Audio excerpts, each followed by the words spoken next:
அஸ்ஸலாமு அலைக்கும் வரஹ்மத்துல்லாஹி வபரக்காத்துஹு. போதைப் பொருட்கள் பாவனை.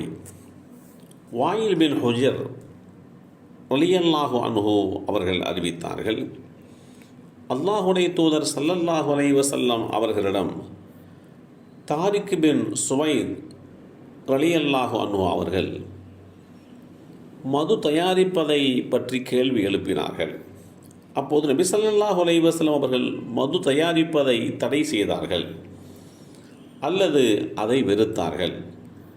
அப்போது அந்த தோழர் தாரிக் ரலியல்லாஹு அன்ஹு அவர்கள் மருந்துக்காகவே அதை தயாரிக்கிறேன் என்று கூறினார்கள்.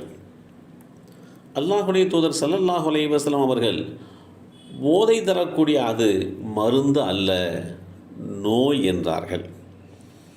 இந்த செய்தி ஸஹீஹ் முஸ்லிமில் 4015 என்ற எண்ணிலே பதிவு செய்யப்பட்டிருக்கிறது.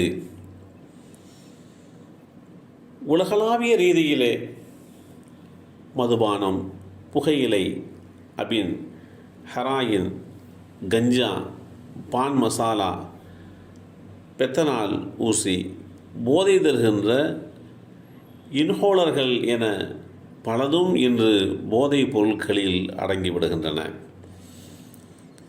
இந்த போதைக்கு மனிதன் அடிமையாகின்ற போது இவர்களை நம்பி வாழுகின்ற வாழ்க்கை துணைகள், குழந்தைகள், பெற்றோர், இவர்களை போன்றவர்கள் கைவிடப்படுவர். தொடர்ந்து உறவினர், நண்பர்கள், தொழில், வணிக ரீதியான உண்டான தொடர்புகள் என எல்லா வட்டங்களிலேயும் இந்த போதையின் மூலமாக விரிசல் உண்டாகி விடுகின்றது. சிதைந்து வருகின்ற பொருளாதாரத்தை ஏற்படுத்தி விடுகிறது. மங்கும் உழைப்பு திறன், பெருகும் சாலை விபத்துக்கள், குடிநோய்கள், அதிகரிக்கக்கூடிய பெண்கள் மீதான வன்கொடுமைகள், தற்கொலைகள், குற்றச் செயல்கள் என போதைப் பொருட்களுடைய தீய விளைவுகள் நீண்டு கொண்டே செல்கின்றன.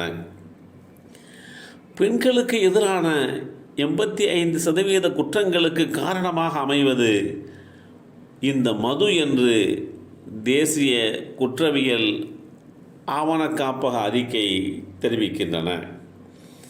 இன்று கட்டுக்கடங்காமல் பூதாகரமாக உருவெடுத்து இருக்கக்கூடிய இந்த போதை அரக்கனிடமிருந்து மக்களை பாதுகாப்பது காலத்தின் கட்டாயமாகத்தான் அமையப்பெற்றிருக்கிறது.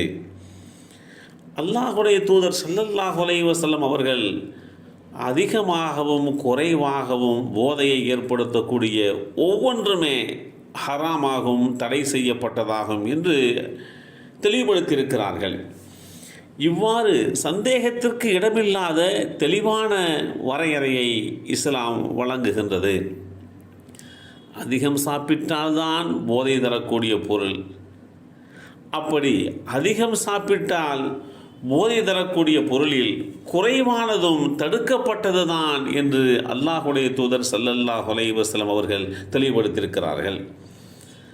ஜாபிர் ரலியல்லாஹு அன்ஹு அவர்கள் கூறினார்கள், ஒரு மனிதர் யமன் நாட்டில் உள்ள ஜைஷான் என்னும் இடத்திலே இருந்து வந்து தம்முடைய நாட்டினர் சோளத்திலே இருந்து தயாரித்து பருகி வருகின்ற ஒரு வகை பானம் குறித்து கேள்வி எழுப்பினார்கள்.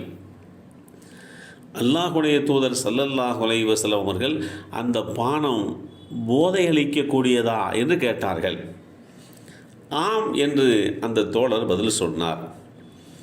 போதையளிக்கக்கூடியது என்று பதில் வெளிப்பட்ட போது அல்லாஹுடைய தூதர் ஸல்லல்லாஹு அலைஹி வஸல்லம் அவர்கள் போதையளிக்கக்கூடிய ஒவ்வொன்றுமே தடை செய்யப்பட்டது. இந்த உலகத்தில் போதைப் பொருட்களை உட்கொள்பவருக்கு மறுமை நாளில் தீனத்துல் கபாலை நிச்சயமாக நான் புகற்றுவேன் என்று அல்லாஹ் உறுதிமொழி எடுத்துள்ளான் என்று ஸல்லல்லாஹு அலைஹி வஸல்லம் அவர்கள் எச்சரிக்கை செய்தபோது மக்கள், அல்லாஹுடைய தூதரே, தீனத்துல் கபால் என்றால் என்ன என்று கேள்வி எழுப்பினார்கள். அதற்கு அல்லாஹுடைய தூதர் ஸல்லல்லாஹு அலைஹி வஸல்லம் அவர்கள் நரகவாசிகளுடைய வியர்வை, நரகவாசிகளுடைய சீல் என்று விடையளித்தார்கள். இந்த செய்தி ஸஹீஹ் முஸ்லிமில் 4075 என்ற எண்ணிலே பதிவு செய்யப்பட்டிருக்கிறது. ஒருவர் இந்த உலகத்திலே போதைப் பொருட்களை பயன்படுத்தினால் அதனுடைய விளைவு நாளை மறுமை நாளிலே நரகத்தினுடைய தண்டனை என்பதோடு மாத்திரமல்லாமல் நரகத்தில் மற்ற மனிதர்களுடைய வியர்வை, சீல், சலம் போன்றவைகள் குடிப்பாட்டப்படுகின்ற தண்டனை வழங்கப்படுகின்றது என்றெல்லாம் எச்சரிக்கை செய்யப்படுகிறது இஸ்லாமிய மார்க்கம். எனவே இந்த கொடிய போதை பழக்கங்களில் இருந்து அனைவரையும் பாதுகாக்கக்கூடிய கடமைப்பாடு இது சமுதாயத்திற்கு உண்டு. எல்லாம் அல்லாஹு தாலா போதையில்லாத உலகத்தை அமைத்து கொடுத்தல் புரிவானாக. அஸ்ஸலாமு அலைக்கும் வரஹ்மத்துல்லாஹி வபரகாத்துஹு.